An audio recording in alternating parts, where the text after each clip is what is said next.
मेरे प्रिय मित्रों, आइए स्वाध्याय के 55वीं संस्कृत साहित्य के 12वीं संगणक प्रौद्योगिकी के 14वीं पाठशाला में आइए प्रवेश करें।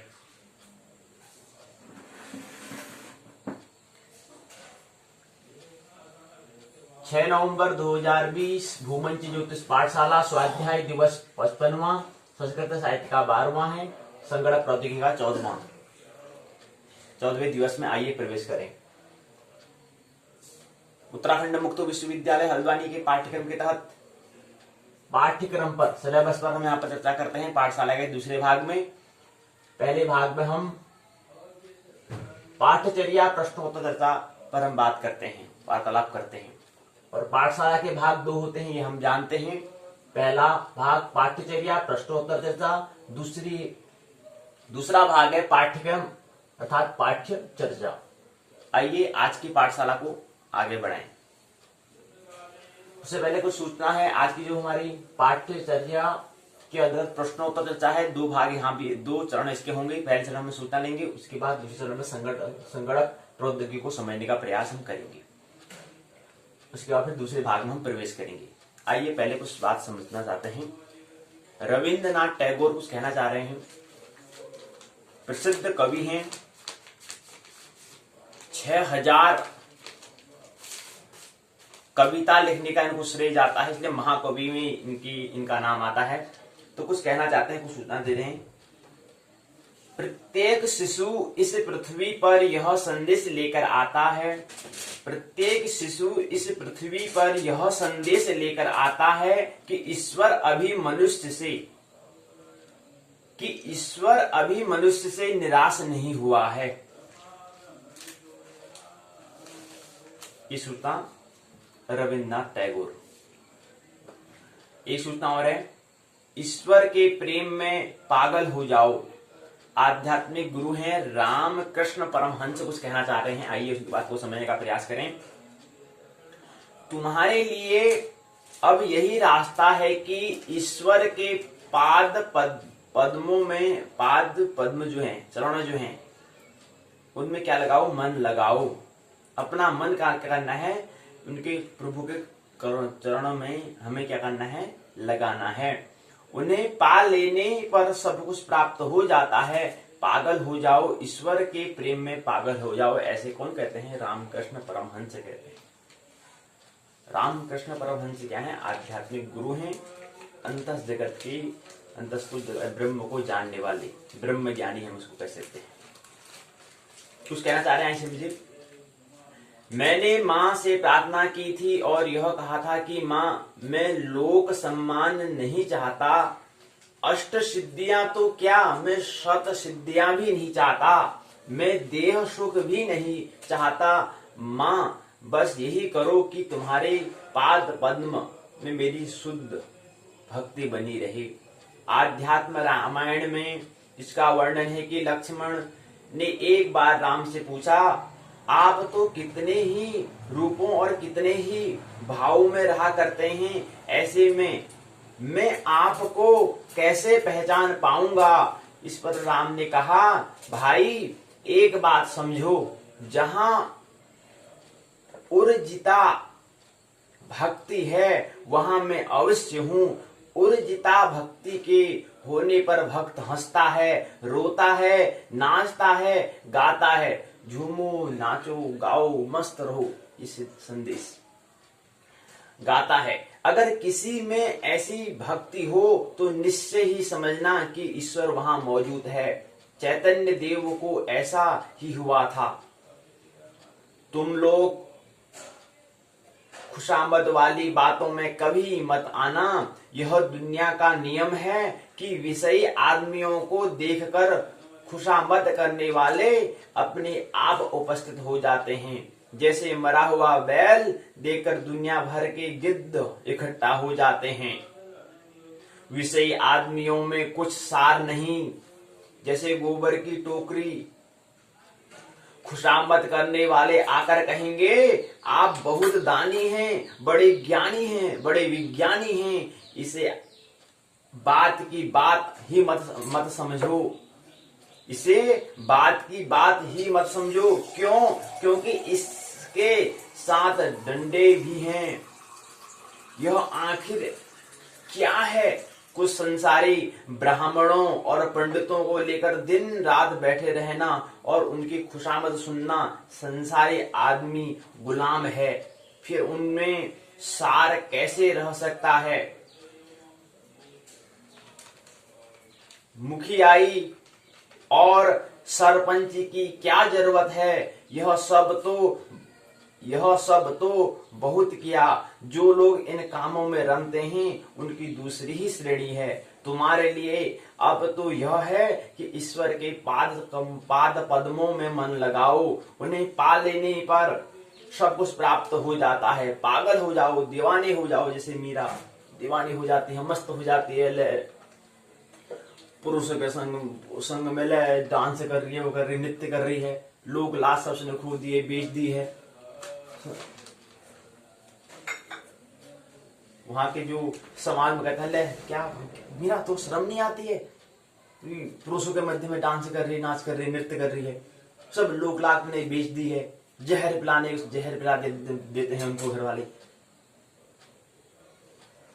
लेकिन मीरा कहाँ, किसकी दीवानी है? वही पाद प्रभु के चरणों कमलों में मन लगा लिया है तो दीवानी होगी, सो कोई नहीं है। उसकी शरीर की श्रेणी आप उसकी क्या है? मन उसका आत्मा, और मन क्या हो गया? प्रभु के चरण में हो गया। शरीर कहीं भी रहे उससे क्या मतलब है? पुरुषों के संग रहे, पुरुषों के साथ सत्संग में रहे, उससे क्या लेना देना? वहां तो मन और आत्मा से रहना। आत्मा कहाँ पर है वो महत्वपूर्ण होता है। तो मन और आत्मा कहाँ है? प्रभु के चरण कमलों में है, इसलिए मस्त है, दीवानी है। पागल हो जाओ, ऐसे क्या कहते हैं रामकृष्ण परमहंस कहते हैं, ईश्वर के प्रेम में पागल हो जाओ। लोग अगर यह समझे कि यह पागल हो गया, अब वह काम नहीं कर सकता, तो फिर वे तुम्हें मुखिया या सरपंच बनाने के व्यर्थ काम के लिए नहीं आएंगे। किसी ने मुझसे कहा था कि ईश्वर की अधिक चिंता करने वाला आदमी पागल हो जाता है जी। क्या कह रहे हैं रामकृष्ण परमहंस कह रहे हैं कि किसी ने मुझसे कहा था कि ईश्वर की अधिक चिंता करने वाला आदमी पागल हो जाता है जी, पागल। मैंने कहा क्या? चेतन की चिंता करने वाला क्या कभी कोई अचेतन हो जाता है? वह नित्य है, शुद्ध और बोध रूप है। देखा होगा एक शराबी भी क्या है? पागल है, मस्त है भाई, अपनी कोई दिन ऐसा मतलब नहीं, पड़ा है रोड में कहीं पर। एक ऐसा ही दीवाना होता है, प्रभु के चरण कमल में मस्त दीवाना है, दिन से कोई मतलब नहीं है। लेकिन इन दोनों पागल में बड़ा अंतर है। एक पूरा क्या है? बेहोश में, मूर्छा में है, एक क्या पूर्ण होश में है। लेकिन दोनों की घटना क्या है? एक जैसी होती है। और अगर हमारी दृष्टि अगर सामान्य दृष्टि होगी तो हम दोनों को भूल कर बैठेंगे जी। इसलिए दृष्टि किसके दीवाना है? एक दृष्टि हमें मीरा कर कह यार, हाँ वही कहते सब लाल खो दिया, सब लाल, सब लोग लाल सब लाल लज्जा सब खो दी इसने। लेकिन इसकी दृष्टि देखो ना, यह चमार चमड़ी को ही देखता है, ऐसी दृष्टि होती है जो शरीर को ही देखता है जी। तो ये लोगों से कुछ मतलब होने वाला नहीं है। अंतस जगत मनन, झूमना, नाचना, गाना कहीं भी हो जाए, जहां सत्संग में जाए वहां शुरू हो जाना चाहिए। तो इसलिए कह रहे हैं कि रामकृष्ण कह रहे हैं कि मेरे से क्या हुआ कि एक दिन मेरे से भी कह रहे हैं कि यार तुम वहां पर जाओगे तो वहां पर तुम क्या जाओगे? पागल हो जाओगे, ईश्वर की अधिक चिंता करोगे। लेकिन ये भी समझदारी की बात नहीं है, ना समझी की बात है। पागल कौन होगा? पूरा देश से शरीर, मनुष्य शरीर को मिलने का प्रधान उद्देश्य तो यही है कि कैसे हम मुक्ति हैं, कैसे हम मोक्ष को प्राप्त करें, कैसे हम अपने आप को जाने, ये इसलिए शरीर मिला है जी। लेकिन अधिकतर लोग इसी दृष्टि में जाते हैं, हाँ पागल जाते हैं, दूसरे की जानकारी दे दीजिए, हाँ हो जाते हैं, हम बिल्कुल हो जाते हैं। खुद खोज नहीं करते हैं क्या वाकई में होते हैं? खोज करनी हो, कुछ रिसर्च अनुसंधान करना हो तो पता चलेगा कि यार कुछ नहीं होगा, अनुसंधान खुद करना था, नहीं मान लिया तो भाई ठीक है, मान लो मान लो बस भैया, बाकी कोई झंझट क्या लेना पड़ रहा है भाई। तो ऐसे ही कह रहे हैं कि एकदम में भी क्या हुआ, मैं से भी कहा कि चेतन की चिंता करने वाले कभी कोई कह रहे हैं कि ईश्वर की अधिक चिंता करने वाला आदमी पागल हो जाता है जी। हाँ वैसे पागल तो हो जाता है जी, क्योंकि दोनों की दृष्टि सेम हो जाती है, वो भी दीवाना वो भी दीवाना, लेकिन एक परम जागरण का दीवाना परम जागरण अवस्था में, एक क्या परम मूर्छा अवस्था में, इसलिए दोनों एक जैसे हो जाते हैं, इसलिए दोनों की दृष्टि एक जैसी हो जाती है, और वहां भ्रांति होने वाली, वहां भ्रम होने वाला है जी, दोनों में फंसने वाले हैं लोग। अगर यह समझे कि वह पागल हो गया, अब वो काम नहीं कर सकता, तो फिर वे तुम्हें मुखिया या सरपंच बनाने के व्यर्थ काम के लिए क्या हो जाएंगे, व्यर्थ काम नहीं आएंगे उनके लिए।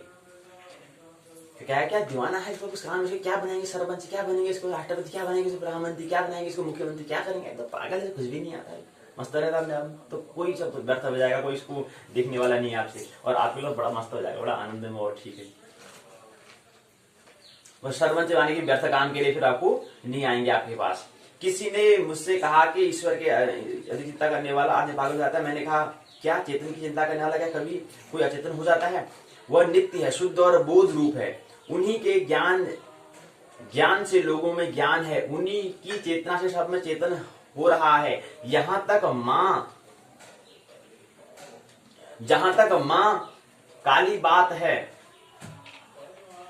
तो वह यंत्री है, मैं यंत्र हूं, मैं गृह हूं, वह गृहिणी है, मैं रथ हूं, वह रथी है, वह जैसा चलाती है मैं वैसे ही चलता हूं, वह जैसा कहलाती है मैं वैसा ही करता हूं।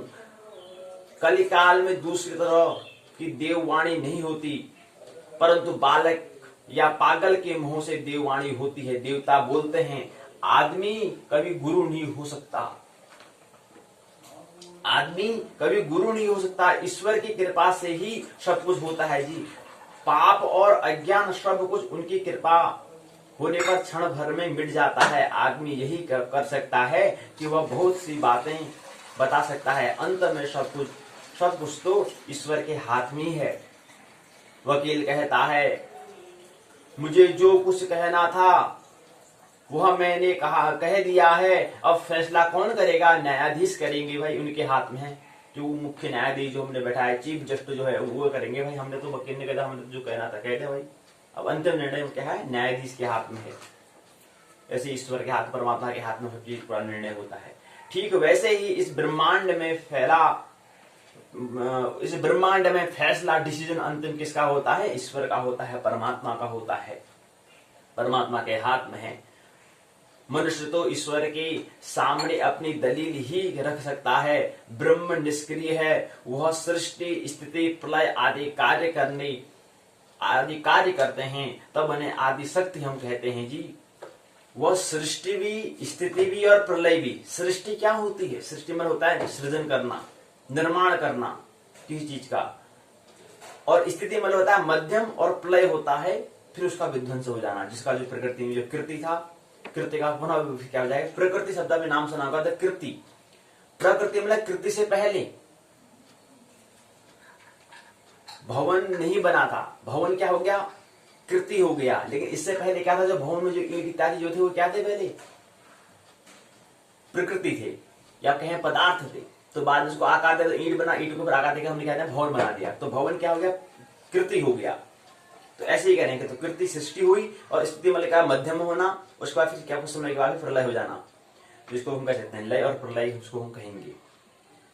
सृष्टि में लय और प्रलय में हो गया प्रलय, और मध्य में स्थिति, इसको हम ऐसे ही कहते हैं जन्म मरण और स्थिति। सृष्टि में हो गया जन्म, स्थिति मतलब हो गया जीवन, प्रलय में हो गया मृत्यु, आदि कार्य करते हैं, तब उसे हम आदि शक्ति कहते हैं। चंडी में इसका उल्लेख है कि देवताओं ने पहले आदि शक्ति की स्तुति की, उनके प्रसन्न होने पर विष्णु की योग निद्रा छूटती है, ये बताने का प्रयास करें। तो पाप और अज्ञान ईश्वर के कृपा होने पर क्षण भर में क्या होते हैं? मिट जाते हैं। ऐसा रामकृष्ण परमहंस से कुछ यहाँ पर सूचना दे जा रहे थे। कर्म ही सच्चा धर्म है, दूसरों की सहायता करने व दुख में सहभागी बनने से ही मानव को सच्ची आत्मिक शांति मिलती है। कर्म ही सच्चा धर्म है जी,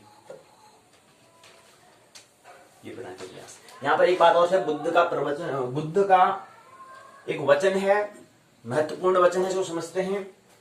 उत्पत्ति और विनाश के दर्शन किए बिना, उत्पत्ति और विनाश के दर्शन किए बिना 100 साल जीना, उत्पत्ति और विनाश के दर्शन का एक दिन जीना श्रेष्ठ है। उत्पत्ति और विनाश का दर्शन ही हमने नहीं किया और हम 100 साल तक जी गए। भाई पृथ्वी मिल रहा, भाई मैं तो 100 साल पूरा तक मार के गया एक। लेकिन उत्पत्ति क्या है, हम कहां से आते हैं, कहां जाते हैं और हम हैं क्या, मैं कौन हूं इत्यादि। उत्पत्ति और विनाश का जिसने दर्शन ही नहीं किया, जिसने जाना ही नहीं कि मैं क्या हूं, जिसने धर्म की यात्रा नहीं की, जिसने प्रेम ध्यान भक्ति कुछ किया ही नहीं, वो 100 साल भी जिया तो कुछ फायदा नहीं हुआ, सब फिजूल से व्यर्थ हो गया। पुनः जीवन लेना पड़ेगा, पुनरपि जन्नम पुनरपि मरणम पुनरपि। बार बार क्या होगा, 84 लाख योनि हम कहते तो चलता रहेगा, वर्तुल चलता रहेगा। तो उत्पत्ति और विनाश के दर्शन किए बिना 100 साल जीना, उत्पत्ति और विनाश के दर्शन का, उत्पत्ति और जो कहे हम कहां से आते हैं, कहां जाते हैं, हम क्या हैं, हमका मूल स्रोत क्या है, इसका जिसने दर्शन कर लिया और वो एक दिन ही जिया, लेकिन क्या जिया, मोक्ष उसको मिल जाएगा, निर्माण उसको मिल जाएगा, बुद्धत्व उसको मिल जाएगा।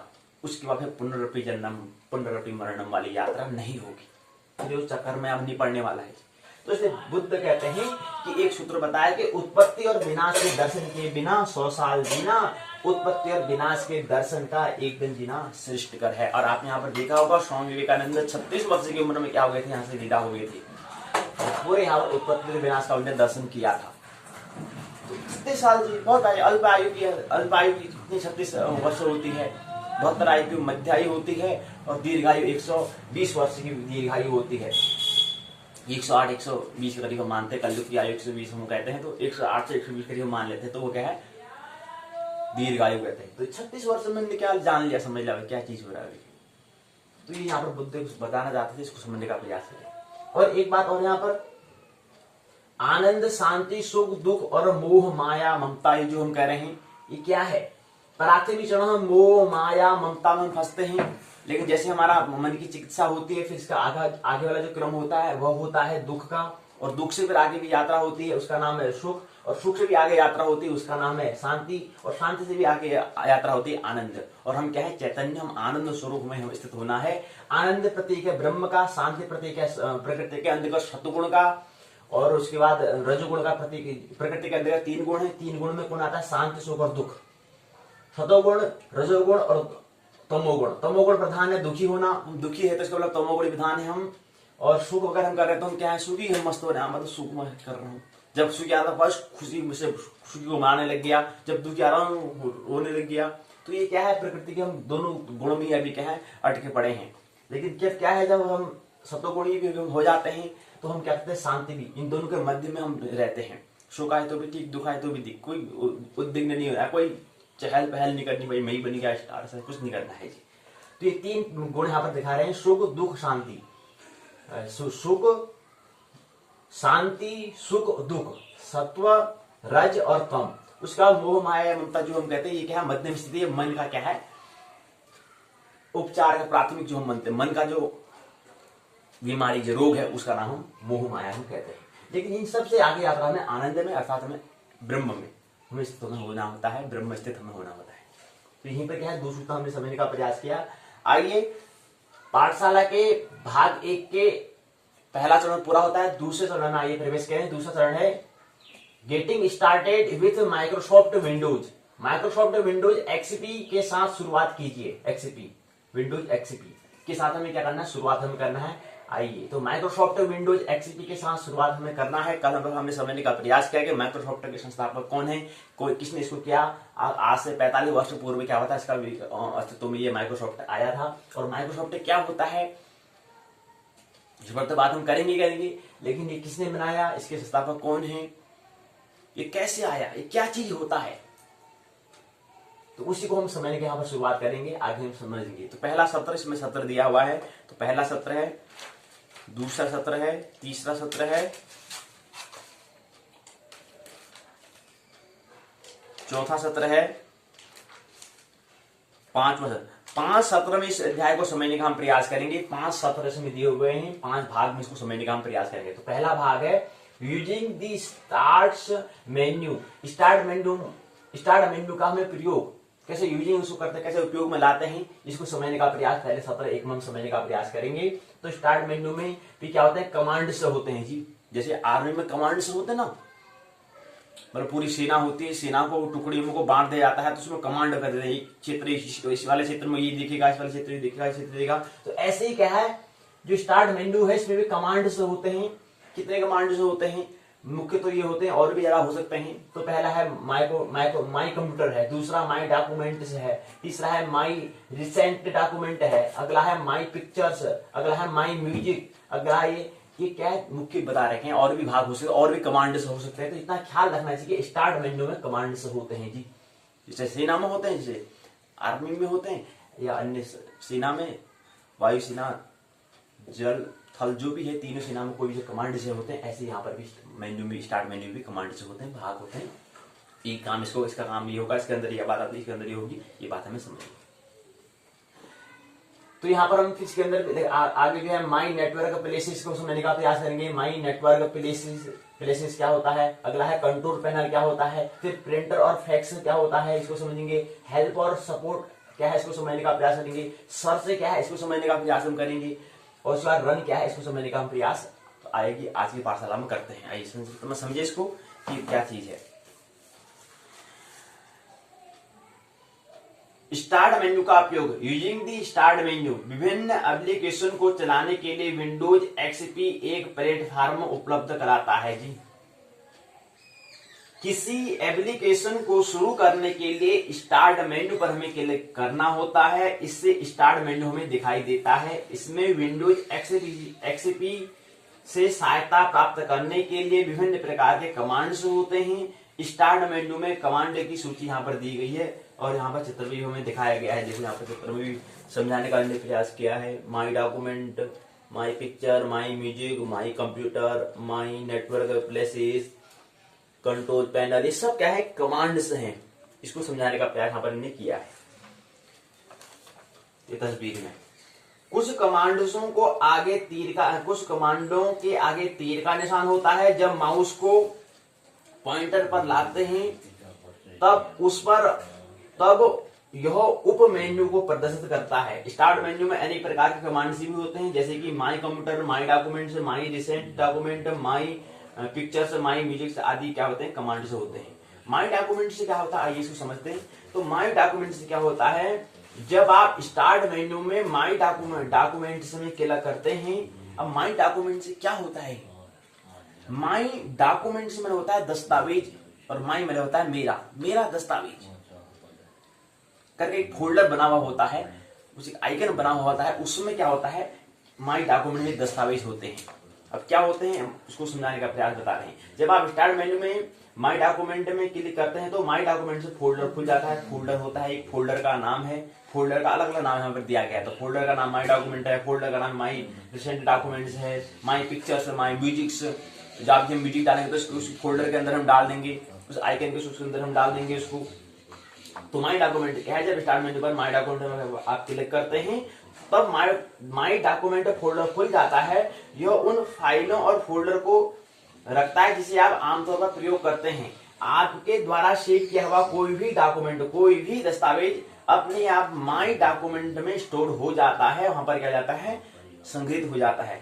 जब तक कि आप डॉक्यूमेंट से दस्तावेज के लिए कोई दूसरा स्थान न चुन ले तब तक वहां पर क्या रहता है, सुरक्षित रहता है, तब तक वहां सेव हो जाता है, रक्षित हो जाता है। तो ये माई डॉक्यूमेंट्स है। माई रिसेंट डॉक्यूमेंट्स, यह उन फाइलों को प्रदर्शित करता है जो आपने अभी हाल ही में खोली हैं। फाइलों की सूची देखने के लिए स्टार्ट मेन्यू में माई रिसेंट डॉक्यूमेंट में पॉइंटर लाइन तथा फाइल खोलने के लिए फाइल पर क्या करें, क्लिक करें। तो ये कहता है माई रिसेंट डॉक्यूमेंट वाला उस ऑप्शन को बताता है। अगला है माई पिक्चर्स। माई पिक्चर्स में होता है कि तस्वीर।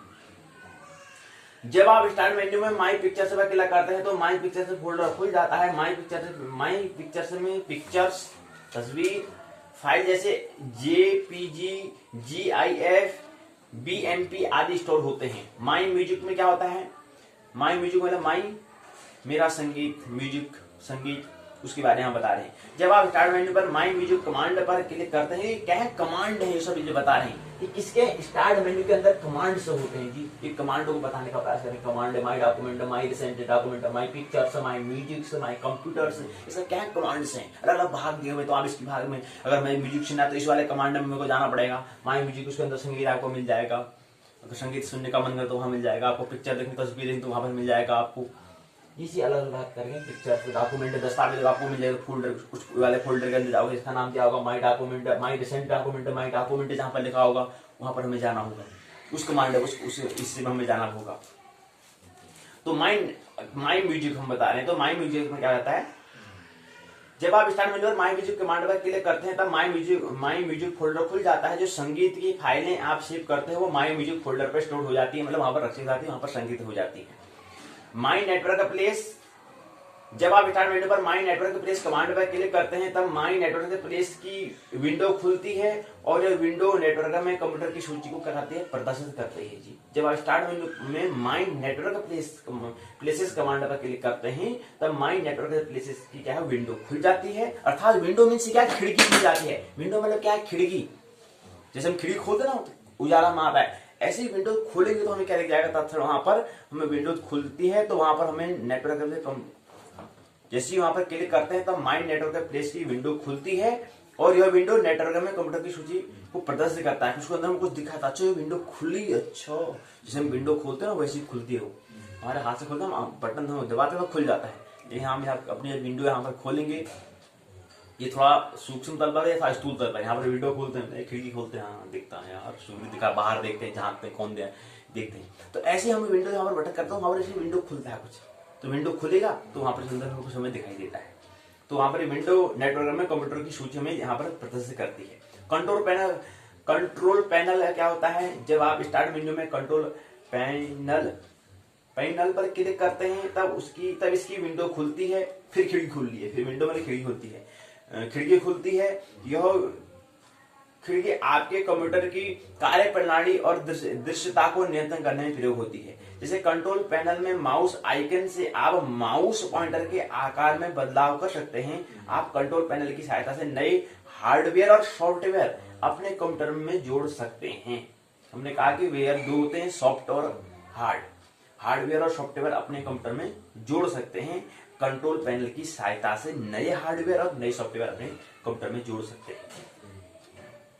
ये कुछ चिप्स होती है ना, वो चिप्स वगैरह होती है, वो क्या होती है, हार्डवेयर होती है। हार्ड मतलब जो होती है, जो हम ऐसे कुछ में चिप्स जो होंगी, कार्ड्स जो होंगे, वो क्या है, सब हार्ड में आते हैं। जो कंप्यूटर के अंदर देखते हैं छोटे छोटे जो चिप्स जो होते हैं वो क्या आएंगे, हार्डवेयर में आएंगी।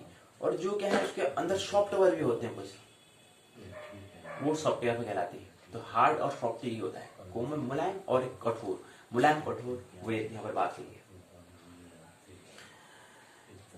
आप कंट्रोल पैनल की सहायता से नए हार्डवेयर और नए सॉफ्टवेयर अपने कंप्यूटर में जोड़ सकते हैं। प्रिंटर और फैक्स, जब आप स्टार्ट मेन्यू में प्रिंटर और फैक्स पर क्लिक करते हैं तब इसकी खिड़की दिखाई देती है, विंडो दिखाई देती है। इस खिड़की का प्रयोग कंप्यूटर में नए प्रिंटर और फैक्स जोड़ने में होता है। इसकी सहायता से आप प्रिंटर और फैक्स की सेटिंग भी क्या बदल सकते हैं।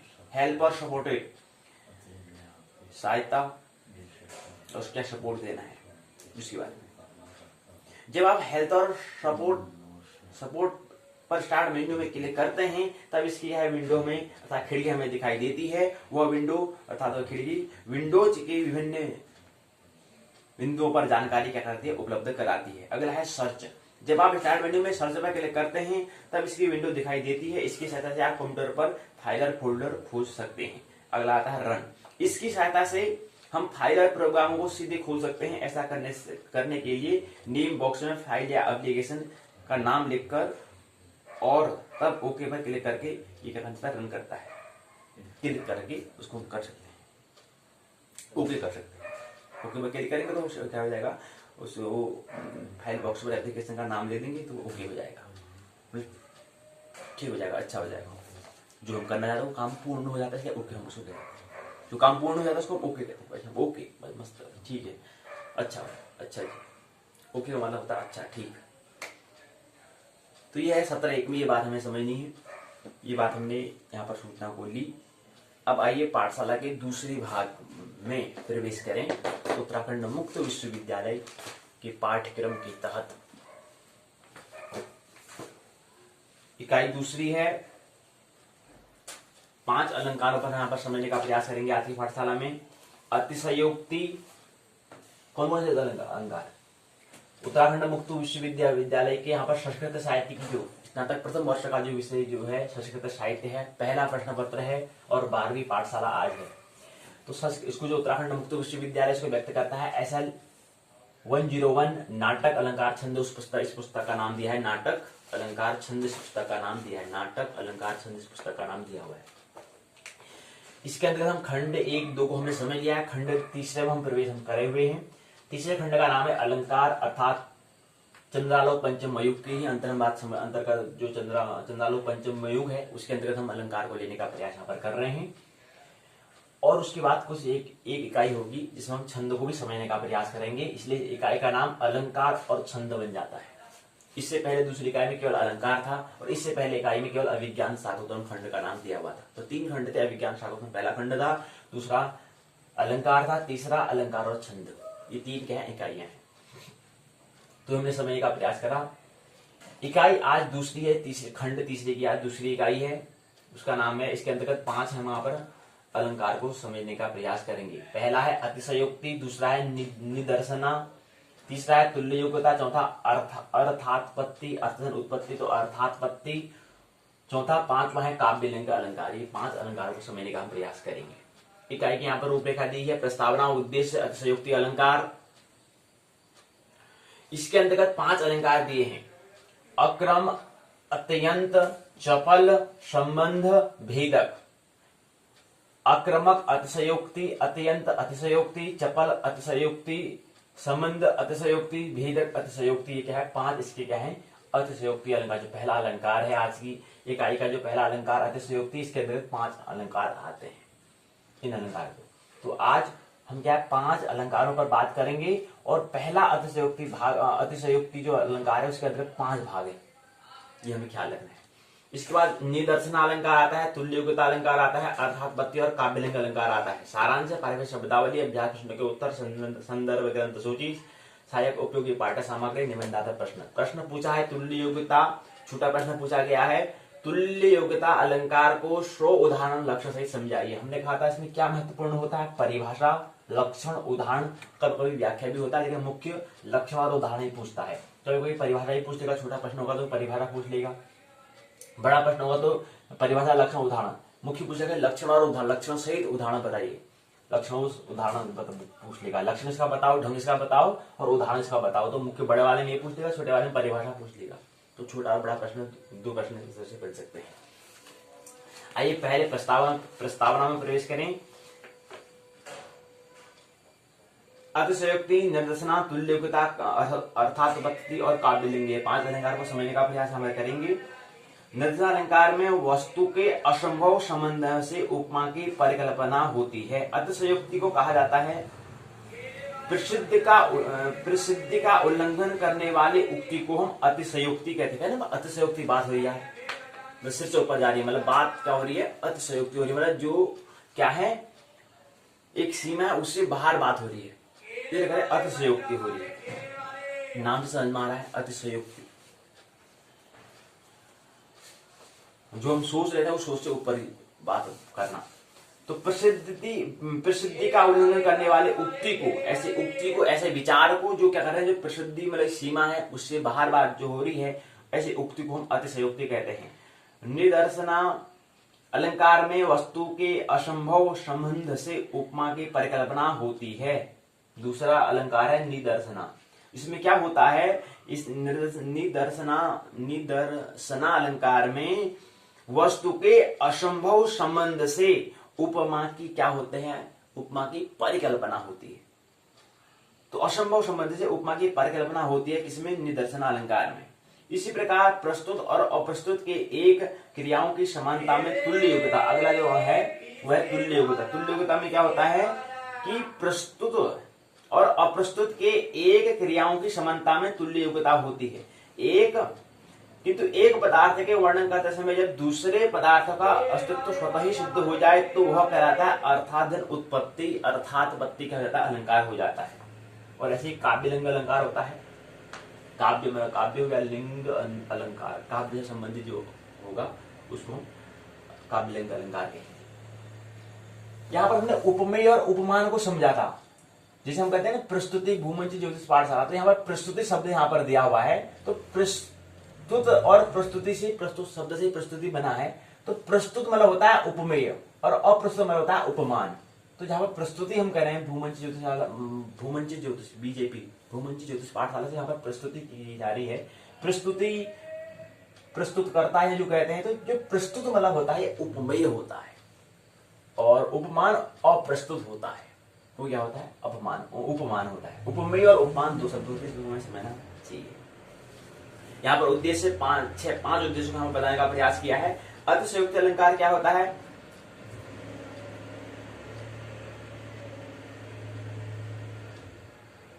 सीमित। प्रसिद्धि का मतलब होता है सीमित, मतलब एक सीमा होती है, एक सीमा तक हम बात करते हैं, लेकिन उस सीमा से भी हम उसका उल्लंघन करके बातें कर रहे होते हैं, बड़ा चढ़ा के बोल रहे होते हैं, वह अतिशयोक्ति कहलाता है। उसको अतिशयोक्ति कहते हैं। सीमा से बाहर जो बातें होती है उसको अतिशयोक्ति हम कहते हैं। इसके अंतर्गत हमने बताया कि 5 अलंकार आते हैं, वही यहां पर बता रखा है। अक्रम बता रखा है इनने, दूसरा अत्यंत, तीसरा चपल, चौथा संबंध, पांचवा भेदक। ये 5 अलंकार किसके हैं? एक और होता है छठा, 5 नहीं 6 होते हैं, छठा एक है रूपक भी होता है। तो भेदक और रूपक अतिशयोक्ति। तो अतिशयोक्ति अंदर क्या है? 6 अलंकार यहाँ पर होते हैं, 5 नहीं होते हैं, 6 होते हैं।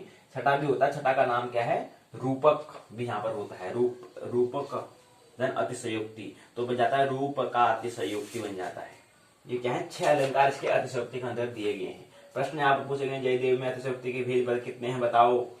कारण से पूर्व पहले कार्य का वर्णन होने पर क्या होता है? कौन सा होता है? भेदक, रूपक, अत्यंत, अक्रमक क्या होता है? यामिति प्रिय प्रिय प्रिय पृष्ठाया वलयो अभव दुर्मिका। वलयो अभव दुर्मिका इस अलंकार का किस अलंकार का उदाहरण है? संबंध का, चपल का, अत्यंत का, रूपक का, किसका है? उपमेय उपमान के मध्य स्थित हो तो उसे वहां पर मध्य स्थित हो तो वहां पर होता है रूपक होता है, भेदक होता है, अक्रमक होता है, रूपक होता है। कौन सा होता है ये हमें बताने का प्रयास यहाँ पर किया है। तो संबंध यहाँ पर बात आ रही है। अब अक्रमक यहाँ पर हम कह रहे हैं, तो अक्रमक क्या होता है?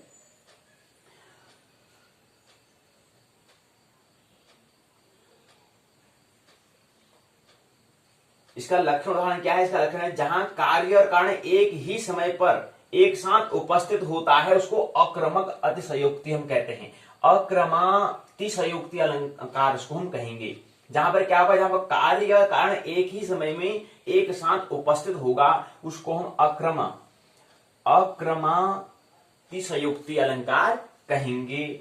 अतिशयोक्ति अंतर्गत पहला अलंकार। दूसरा है अत्यंतातिशयोक्ति अलंकार, जहां पर कारण से पूर्व ही कार्य का वर्णन कर दिया गया हो, वहां पर अत्यंत अतिशयोक्ति अलंकार होता है। तो क्या होता है? जहां पर कारण से पहले ही कार्य का जहां पर वर्णन कर देंगे, व्याख्या कर देंगे, जहां पर बताना शुरू कर देंगे, कारण से पहले ही पूर्व ही कारण के पूर्व ही कार्य का वर्णन करना, वो क्या कहलाता है? अत्यंत अतिशयोक्ति अलंकार कहलाता है। चपल, जहां पर कारण के कथन मात्र से ही कार्य की उत्पत्ति हो जाए, वह कौन सा अलंकार कहलाता है? चपल अतिशयोक्ति, चपलातिशयोक्ति अलंकार कहलाता है। जहां पर कारण के कथन मात्र से ही कार्य उत्पन्न हो जाता है। कारण के कथन मात्र से ही कार्य क्या हो जाता है? कार्य की उत्पत्ति हो जाती है, उसको हम कहते हैं चपलातिशयोक्ति अलंकार कहेंगे।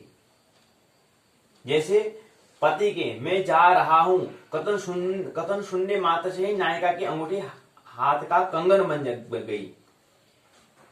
पति के मैं जा रहा हूं कथन शून्य मात्र से ही नायिका की अंगूठी जो है मुद्रिका हाथ का कंगन बन गई। तो ये कौन सा अलंकार है? यह चपल अतिशयोक्ति अलंकार है, चपलातिशयोक्ति अलंकार है जी। इसी क्रम में अगला आता है संबंध अतिशयोक्ति। संबंध के अभाव में संबंध का कथन करना। संबंध के अभाव, संबंध का क्या है, अभाव है, में संबंध का कथन करना, ये क्या कहलाता है, संबंध अतिशयोक्ति कहलाता है। अब यहाँ पर सुनो कि अतिशयोक्ति शब्द पीछे, सभी के पीछे अतिशयोक्ति आ रहा है क्योंकि इसका हिस्सा है। तो अतिशयोक्ति का मतलब क्या होता है, जहां पर सीमा से जहां पर बाहर की बातें होती है वो अतिशयोक्ति कहलाती है। मतलब जो हमारी सीमा है, एक बात ऊपर है कि दायरे पर जो जायज बातें हैं उसको हम कहते हैं, उससे बाहर की जो बातें करते हैं उसको हम अतिशयोक्ति कहते हैं। तो यहाँ पर अतिशयोक्ति, यहाँ पर संबंध की हम बात करें तो इसके अंदर का चौथा जो है संबंधक है, संबंध वाला है। तो संबंध में क्या होता है कि संबंध के अभाव में संबंध का कथन करना जी। संबंध का अभाव है लेकिन फिर भी संबंध का कथन हम कर रहे हैं, बात कर रहे हैं, तो ये क्या बन जाएगा, संबंध के बारे में बात कर रहे हैं। संबंध तो यहाँ पर वहां पर है नहीं लेकिन संबंध है कह रहे हैं, ऐसा हम कथन कर रहे हैं, तो ये क्या हो जाएगा, अतिशयोक्ति तो है बात, लेकिन कौन सी हो जाएगी अतिशयोक्ति, संबंध अतिशयोक्ति अलंकार हो जाएगा।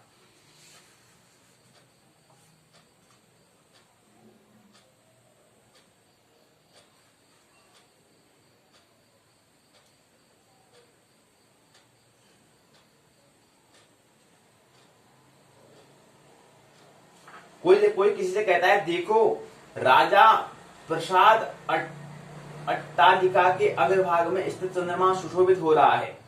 यहाँ पर अट्टालिका के अग्रभाग से चंद्रमा का कोई संबंध न रहने पर भी उसके साथ चंद्रमा का संबंध दिखाया गया है, तो ये कौन सा अलंकार कहलाएगा, संबंध अतिशयोक्ति। अतिशयोक्ति बात हो रही है लेकिन अतिशयोक्ति अंदर कौन सी, संबंध बात हो रही है।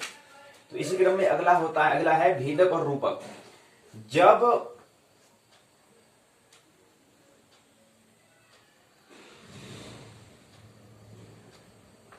जब एक पदार्थ भिन्न न हो उसका भिन्न रूप हम वर्णन करें तो भेदक कहलाएगा। भेद मतलब क्या होता है, विभाजन करना,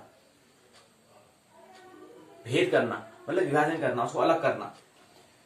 तो कह रहे हैं जब एक पदार्थ भिन्न नहीं है, अलग नहीं है और उसको हम अलग करने के लिए अलग रूप में वर्णन हम कर रहे हैं, तो ये कौन सा कहलाएगा, भेदक। अतिशयोक्ति बात तो है, यहाँ पे पदार्थ भिन्न है नहीं, हम उसको भिन्न कर दे रहे हैं, भिन्न है नहीं, भिन्न कर दे रहे हैं। जैसे हम कहते हैं कि यार पृथ्वी में क्या है, इतनी रेखाएं हैं, ये क्या है, अतिशयोक्ति बात है, ये अतिशयोक्ति का उदाहरण होगा क्योंकि पृथ्वी में तो ऐसी रेखाएं होती नहीं है, केवल वो कागज में वहां पर खींच देते, हो गया बस। कोई प्रकृति ने रेखा खींच दी, यहाँ पर बता दें कि यहाँ पर वाला भाग को भारत कहेंगे, वाला भाग को अमेरिका कहेंगे, ऐसा कहीं प्रकृति ने ऐसा कुछ नहीं किया। प्रकृति में कोई ऐसी रेखाएं नहीं होती, पृथ्वी में कोई ऐसी सीमाएं नहीं होती, लेकिन खींच दी है हमने, केवल किसमें, मानचित्र में हमने खींची है।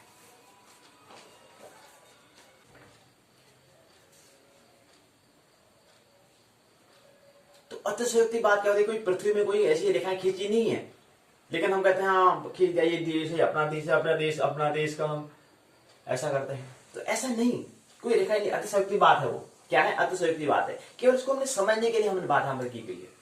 इसको उदाहरण हम अतिशयोक्ति का अंतर्गत ही रखेंगे कि वास्तव में वैसे ब्रह्मांड सब क्या है, पूरा सब एक है, संयुक्त है, सब जुड़े हुए हैं, कोई ऐसा अलग नहीं होता है। ये देखिए मन का क्या है, थोड़ा मन का यहाँ पे बीमारी है, इसलिए हमारा कहते हैं ये अपना देश है, ये अपना देश है, अपने देश की रक्षा करनी चाहिए, इसकी करनी चाहिए, ऐसे पूरा ब्रह्मांड हमें क्या है, हम सब एक हैं, तो पूरा ब्रह्मांड एक है, पृथ्वी नहीं, पूरा ब्रह्मांड, पूरा अस्तित्व एक है। तो प्रकृति में कोई ऐसा क्या है, सब कल्पनाएं काल्पनिक रेखाएं होती, तो अतिशयोक्ति में रेखाएं, उसके उदाहरण कह सकते हैं। अतिशयोक्ति में बात करते हैं हाँ पृथ्वी में रेखाएं हैं, तो एक क्या अतिशयोक्ति में बात हम कर सकते हैं इसको।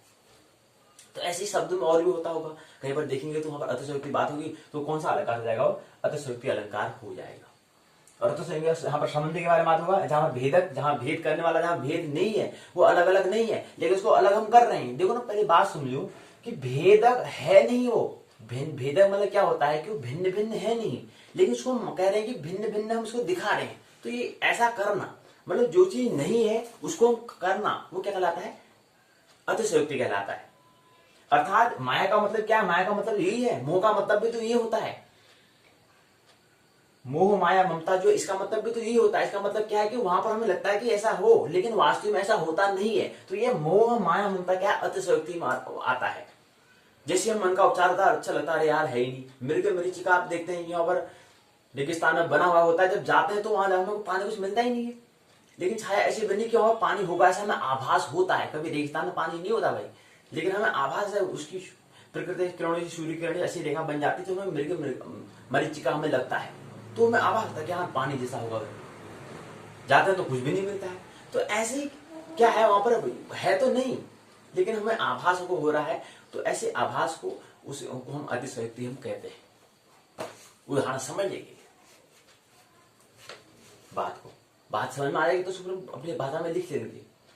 तो ऐसा हमें अतिशयोक्ति यहाँ पर बात हो रही है। अब यहाँ पर भी क्या है, भेद हुआ नहीं, अलग अलग है नहीं, लेकिन उसमें भेद हम भिन्न कह रहे हैं, भिन्न न हो, भिन्न नहीं है, फिर भी क्या है भिन्न रूप में हम वर्णन कर रहे हैं, तो ये कौन सा बन जाएगा, भेदक। अतिशयोक्ति बात हो रही लेकिन भेद यहाँ पर भेद की यहाँ पर बात हो रही, तो इसलिए भेदक अतिशयोक्ति अलंकार हो जाएगा। इसी क्रम में अगला आता है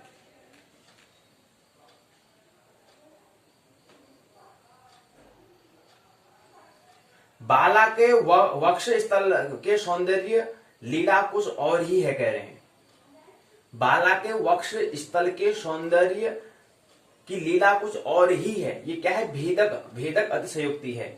इस प्रकार जहां पर रूप्य अर्थात रूप्य और उपमेय, रूप्य मतलब उपमेय, रूपक अर्थात उपमान के मध्य में स्थित हो, वहीं पर क्या हो जाता है, रूपक। हाँ, अगली बात यहाँ पर आ रही है, अगला रूपक की हम यहाँ पर बात कर रहे हैं। तो पहले हमने कहा कि एक पदार्थ भिन्न हो तो उसका भिन्न रूप, एक पदार्थ भिन्न न होने पर उसका भिन्न रूप में वर्ण करें तो भेदक कहलाएगा। अगला आता है कि क्या है, रूपक किसे कहते हैं। रूपक में क्या होता है कि जहां पर क्या हो, जहां पर हमने कहा कि बाला के वक्ष स्थल की सौंदर्य लीला कुछ और ही है, तो यहाँ पर क्या है, भेदक अतिशयोक्ति है। इसी प्रकार क्या होता है, ये हम जो बता रहे हैं भेदक का उदाहरण है, भेदक अतिशयोक्ति का उदाहरण है, लेकिन इसी में क्या हो जाएगा, जहां पर रूप्य अर्थात उपमेय, रूपक अर्थात उपमान के मध्य में जहां पर स्थित हो जाएगा वही रूपक बन जाता है। भेदक वो कैसे बाद में रूपक बन जाता है, ये हम समझने का प्रयास यहाँ पर कर रहे हैं। तो कहा कि बाला के वक्ष स्तर के सौंदर्य की लीला कुछ और है, तो ये भेद अतिशयोक्ति तो बन रहा है। लेकिन इसी प्रकार जहां पर रूप्य अर्थात उपमेय, रूपक अर्थात उपमान के मध्य में स्थित हो जाता है, यानी कि रूप्य अर्थात उपमेय, रूपक अर्थात उपमान के मध्य में जो आ जाता है, स्थित हो जाता है, तो वहीं पर क्या है, रूपक अतिशयोक्ति अलंकार हो जाता है। तो ये दो में यहाँ पर 6 अलंकार को हमने इसके अंदर समझने का प्रयास किया अतिशयोक्ति का अंतर। इसके में प्रश्न पूछा है कि जयदेव के अतिशयोक्ति में कितने वेद हैं, कारण से पूर्व वर्ण होता है, या मितिम प्रिय पृष्ठा या वलयो अभव दूर्मिका किस अलंकार का उदाहरण है, उपमेय उपमान के मध्य स्थित, वहां पर कौन सा होता है, सत्यभाव प्रसिद्धि का अतिक्रमण करने वाली उक्तियां अतिशयोक्ति कहलाती हैं। कार्य कारण के एक साथ उपस्थित होने पर अक्रम अतिशयोक्ति होता है। कारण के कथन मात्र से कार्य की उत्पत्ति होने पर भेदक अतिशयोक्ति होता है। जयदेव ने प्रणोक्ति और संभावना अलंकार को भी अतिशयोक्ति का अध्ययन माना है। एक वाक्य में देना है, अतिशयोक्ति का उदाहरण लिखना है, संबंध अतिशयोक्ति का लक्षण हमें लिखना है, अक्रमांत अतिशयोक्ति का हमें लक्षण लिखना है, फिर मिलाना है इसको। इसी क्रम में अगला अलंकार आता है, अतिशयोक्ति पूरा होता है, अगला आता है निदर्शना। निदर्शना में क्या होता है, जिस कविता में भिन्न दो वाक्यों में समानता होने के कारण एकता का आरोप बताया जाए वह निदर्शना है, निदर्शना अलंकार है। जिस कविता में भिन्न दो वाक्यों में समानता होने के कारण एकता का आरोप जहां पर होता है, बतलाया जाता है, वह निदर्शना होता है, उसको हम कहते हैं निदर्शना अलंकार।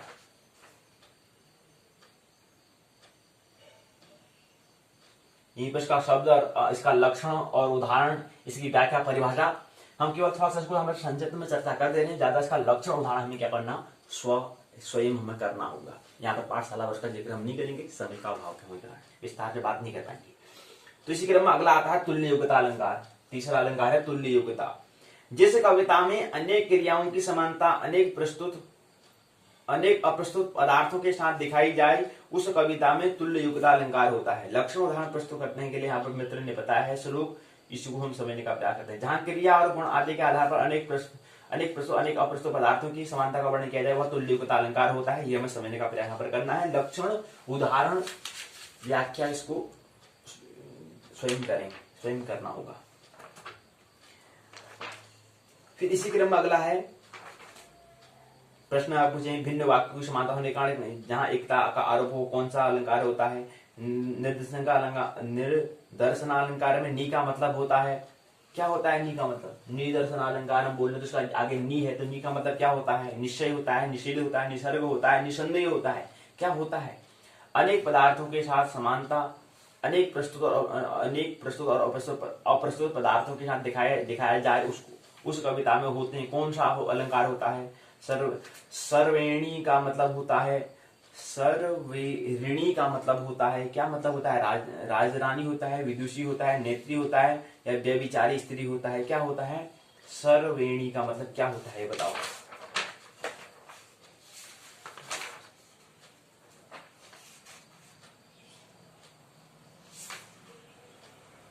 इसका मतलब होता है व्यभिचारिणी स्त्री होता है। सर्वेरिणी का मतलब सर्व एरिणी बन गया सर्वेणी। सर्वेरिणी का मतलब होता है व्यभिचारी स्त्री। इसी क्रम में यहाँ पर दिया है रिक्त स्थान में हमें पूर्ति करना है। तुल्य योग्यता उन अलंकारों में आता है जो गम्यमान रिक्त स्थान है। दर्शन का अर्थ होता है, अर्थन रिक्त स्थान है। भोजराज ने रिक्त स्थान ग्रंथ लिखा। निर्देशना को रिक्त स्थान पंडित राज जगन्नाथ रूप मानते हैं। तुल्य योग्यता में रिक्त स्थान की अभिवय्यता आवश्यक होती है। अभिवय्यता आवश्यक होती है। इसी क्रम में अगला आता है, ये तुल्य योग्यता हो गया। अगला है अर्थाधन उत्पत्ति और काव्य लिंग अलंकार। दो अलंकार को समझने का प्रयास करेंगे। चंद्रालोक अर्थात जयदेव मित्र ने जो अपना ग्रंथ जो लिखा है, जो कृति लिखी, उसका नाम है चंद्रालोक।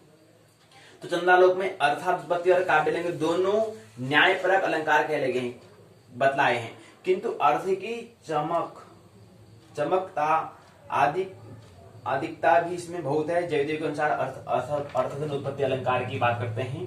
कहते हैं जिस काव्य में एक वस्तु के वर्णन कर देने से दूसरे का वर्णन अपने आप ही सिद्ध हो जाए, उसको हम अर्थोत्पत्ति अलंकार कहते हैं जी। वह चंद्रमा तुम्हारे मुख द्वारा जीत लिया गया जो कमलों पर विजय की बात कर रहा। विजय की बात क्या रह गई? वह चंद्रमा तुम्हारे मुख द्वारा जीत लिया गया तो कमलों पर विजय की बात क्या रह गई? यहाँ पर क्या हो रही है? अर्थात्पत्ति अलंकार है। मतलब इसमें क्या होता है, जिस काव्य में एक वस्तु के वर्णन कर देने से दूसरे का वर्णन अपने आप ही सिद्ध हो जाता है, उसको हम अर्थात उत्पत्ति अलंकार कहते हैं। अगला इसके में दो यहाँ पर होते हैं, इसके अंतर्गत दो आते हैं। अर्थ स्यात् उत्पत्ति स्मात् अर्थ स्याबत्ति। इसमें दो बात यहाँ पर दी है। काव्य लिंग अलंकार अगला होता है, जयदेव बताते हैं, जिसमें क्या हो, जब नवीन अर्थ का बोध कराने वाला वाक्यार्थ हो तब काव्य लिंग अलंकार होता है। जब नवीन मतलब नया अर्थ का बोध कराने वाला वाक्यार्थ हो तब काव्य लिंग अलंकार होता है। हे मंद मूढ़ कामदेव, मेरे चित्त में त्रिलोचन विराजमान है, अतः मैंने तुझे जीत लिया। जीतो असि मंद कंदर्पम मंचित्ते अस्ति त्रिलोचनः। हे मंद मूढ़, मंद मतलब मूढ़, कामदेव, मेरे चित्त में त्रिलोचन विराजमान है, अतः मैंने तुझे जीत लिया है। त्रिलोचन भगवान शंकर अस्ति, यह कौन सा है? काव्यलिंग अलंकार यहाँ पर दिया हुआ है। प्रश्न यहाँ पूछा गया, अर्थात्पत्ति और काव्यलिंग दोनों न्यायपरक अलंकार होते हैं। अर्थात्पत्ति शब्द से जयदेव ने तीन अर्थ बताए हैं। नवीन अर्थ का बोध कराने वाले वाक्यार्थों को काव्यलिंग अलंकार होता है। अर्थात्पत्ति कौमुतिक दंडापूपिक न्याय आदि से संबंधित है। रिक्त स्थान की पूर्ति यहाँ पर करो बताते हैं।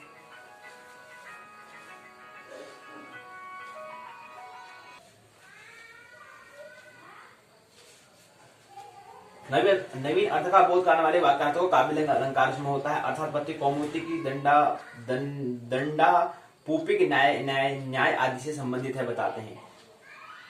अलंकार स्वकार ने रिक्त स्थान लिखा है। तुल्य योग्यता रिक्त स्थान शब्द को आवश्यकता नहीं होती है। अर्थात्पत्ति एक प्रमाण है जो रिक्त स्थान है। तो ये मैं से बताने प्रश्न सारांश से आप बात समझे। अर्था अलंकार में उपमेय और उपमान का वर्णन प्रधान होता है। इन्हीं दोनों को प्रस्तुत और अप्रस्तुत कार्य कारण आदि रूप में व्याहत किया जाता है। प्रस्तुत मतलब होता है कार्य अप्रस्तुत मतलब होता है कारण, ऐसा कहते हैं ये, नहीं ऐसा नहीं कहते, दोनों को प्रस्तुत अप्रस्तुत कार्य कारण आदि रूपों में व्यवहत किया जाता है। इसको उपमेय और उपमान का वर्णन प्रधान होता है इन्हीं दोनों को, उपमेय और उपमान को, अर्थात अलंकार में कहीं उपमान उपमेय पृथक होते हैं तो कहीं उपमान और उपमेय दोनों एक होते हैं। अतिशयोक्ति अलंकार में जयदेव 6 वेदों के कारण भेदों में कार्य कारणों को विभिन्न रूप से चित्रित करके अलग अलग वस्तुओं के असंभव संबंध को द्योतिक करते हुए उपमा का परिकल्पक होती है, ये बताया हमने। यहाँ पर क्या है 5 नहीं 6 भेद, एक बार रूपक भी यहाँ पर होता है, तो 6 भेद यहाँ पर बताए हैं अतिशयोक्ति के अंतर्गत। अतिशयोक्ति अलंकार में ये 6 भेदों के कार्य कारण को विभिन्न रूपों में चित्रित करके अलग वस्तुओं के असंभव संबंध को द्योतित करते हुए उपमा का परिकल्पक होती है। इस अलंकार में संबंध संभव न रहने पर भी संबंध बनाया जाता है, जिससे अर्थ में चमत्कार उत्पन्न हो। अन्य क्रिया गुण आदि का धर्म प्रधान है। पदार्थ अंतर वर्णन में अर्थात्पत्ति का स्वयं सिद्ध होना माना जाता है, अर्थात एक पदार्थ के वर्णन से दूसरे का वर्णन स्वयं उपस्थित हो जाता है। इसके अतिरिक्त काव्यलिंग अलंकार वाक्यार्थ में नवीन अर्थ प्रदान करता है। ये हमने समझने का प्रयास यहाँ पर वर्णन अलंकारों में करने का प्रयास किया। यहाँ पर ये हमने समझा प्रस्तुत में उपमेय होता है, प्रस्तुत में उपमान होता है, और कार्य मैंने कभी उपमेय तो कारण कभी उपमान, कभी उपमान कभी उपमेय हो जाता है। अक्रम कहानी विनाक्रमक, चपल मतलब होता है चंचल शीघ्रता, एकारोप एकता का आरोप, संबंध मतलब होता है संयोग, संबंध मतलब होता है संयोग, हम बात करते हैं। प्रसाद मतलब होता है महल, भेद मतलब अंतर, पार्थक्य मतलब होता है प्रकार, रूपक मतलब उपमान, तितुर्षु पार करने का इच्छुक, पाद द्वय मतलब 2 पैर, हमने यहाँ पर बताया। तो अध्याय के प्रश्न के उत्तर यहाँ पर दिए गए हैं। शायद उपयोगी पाठ सामग्री निबंधात्मक का प्रश्न पूछे हैं कि अतिशयोक्ति अलंकार के समस्त भेद कितने भेद हैं, कितने प्रकार हैं? 6 भेद हैं। कौन कौन से हैं? आक्रमक, अत्यंत, चपल, संबंध, भेदक और रूपक, ये 6 अलंकार यहाँ पर दिए गए हैं। उसी को प्रश्न पूछ रहे हैं कि अतिशयोक्ति अलंकार के समस्त मतलब सभी ये 6 अलंकार, अक्रमक, अत्यंत, चपल, संबंध और भेदक और रूपक, इनको क्या करना है? समस्त भेदों का उदाहरण बताना है लक्षण सहित। उदाहरण और लक्षण 2 बातें यहाँ पर मुख्य होती हैं, उदाहरण भी बताना है, लक्षण बताना है। इन 6 अतिशयोक्ति अंतर्गत 6 भाग जो उनको बताना है। अगर आप चाहे लक्षण उदाहरण से निदर्शन अलंकार की व्याख्या करनी है, वही दूसरा क्या आ गया? निदर्शन अलंकार आ गया। तीसरा है चंद्रालोक के अनुसार तुल्योग्यता अलंकार का विस्तृत वर्णन करना है, तुल्योग्यता का वही पूछेंगे, लक्षण उदाहरण बताओ, ये पूछा गया है। अगला है कि अर्थोत्पत्ति और काव्यलिंग के लक्षण उदाहरण से लक्षण और उदाहरण पर प्रकाश डालना है। अगला अलंकार अर्थोत्पत्ति और काव्यलिंग के। तो आज की पाठशाला का इकाई 2 में हमने 5 अलंकार को समझने का हमने प्रयास किया संक्षिप्त में। तो अर्थोत्पत्ति और काव्यलिंग के अलंकार के लक्षण उदाहरण हमें बताना है, उसमें प्रकाश डालिए। यहीं पर क्या होता है, ये इकाई पूर्ण होती है और अगली इकाई में हम समझने का प्रयास करेंगे स्मृति, भ्रांति, संदेह, दृष्टांत, अर्थान, अंतर्न्यास, लक्षण उदाहरण व्याख्या, यह समझने का प्रयास हम कल की पाठशाला में करेंगे। तो यहाँ पर हमने कहा कि क्या है 5 आज की इकाई की हमने, आज की इकाई 2 में हमने 5 अलंकार अतिशयोक्ति, निदर्शना, तुल्योग्यता, अर्थोत्पत्ति और काव्यलिंग अलंकार को समझने का प्रयास किया। अतिशयोक्ति में 6 अलंकार होते हैं, ये हमने समझने का प्रयास किया। तो माना नहीं, जानना है, आनंद महोत्सव पूर्वक जीवन जीना है, एक कलाकार, एक अभिनय हमें केवल करना है। मेरी बातों को प्रेम पूर्वक शांतिपूर्वक सुना, बहुत बहुत अनुग्रहित हूँ। अंत में सबके भीतर बैठे हुए परमात्मा को प्रणाम करता हूँ, मेरा प्रणाम स्वीकार है।